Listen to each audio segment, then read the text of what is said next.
Mga master, mayroon pong inilabas na DepEd order kanina. Ito pong DepEd order number 13, series of 2024. Revised guidelines po ito on the grant of vacation service credits for teachers. At meron pong isang magandang balita. Actually, medyo marami po, no, yung magandang balita sa DepEd order na ito. At sa episode na ito, pag-usapan natin yung isa, no, sa mga good news dito po sa DepEd order, at ito ay ang mas marami na ngayon ang maximum limit ng service credits na pwedeng ma-earn ng mga public school teachers sa loob ng isang taon.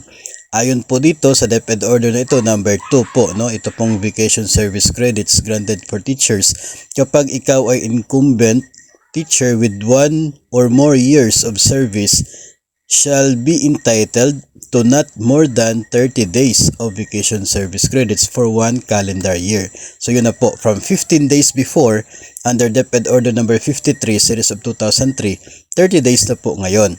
Yung mga bagong hired, no, na with appointments issued less than 4 months after the first day of classes. For example, start po ng klase July 29, within 4 months kung ikaw po ay na-hire, ganun pa rin. Not more than 30 days ang pwede mong ma-earn in 1 year.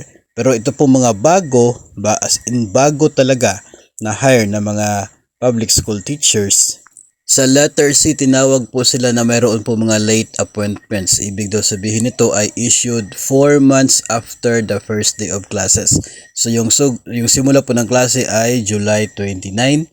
So July, August, September, October, November. So yung mga ma-hire po after November 29, sila po ay mayroong up to 45 days na pwede pong makuha na vacation service credits para naman lang sa loob ng isang calendar year. No, so pagkatapos po niyan, para sa susunod na mga taon, ay balik na sila doon sa 30 na maximum number of service credits. So maganda po ito dahil marami pong activities ang DepEd na hindi po ginaganap tuwing school days, tuwing weekends po, no, nangyayari. At idagdag pa natin dyan yung Brigada Eskwela, yung early registration, yung enrollment period. Yung mga ganun po ay mayroon po yung mga service credits na makukuha. So sobrang kulang yung 15 days na maximum limit. No, siguro po, no, masasayang, magiging thank you yung maraming araw na serbisyo ninyo kung 15 lang yung limit. At least dito ay 30 days. No, ang maganda po diyan dahil ayon po doon po sa DepEd order ng NLC, excluded po siya para po sa maximum limit.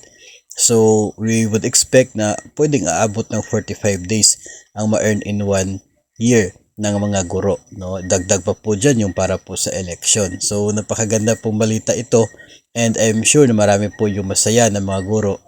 Maganda po dito kasi mas marami po yung naiipon natin na service credits. Mas marami po mga araw ang pwede po nating paggamitan ito, no, particular po sa mga hindi po nating inaasahang sitwasyon in the future. Malaking tulong po ang pagkakaroon ng maraming service credits at malaking tulong po itong dagdag doon po sa limit na pwede po makuha sa loob ng isang taon. From dati po na 15 days, ngayon 30 days na ang maximum service credits for teachers in 1 year.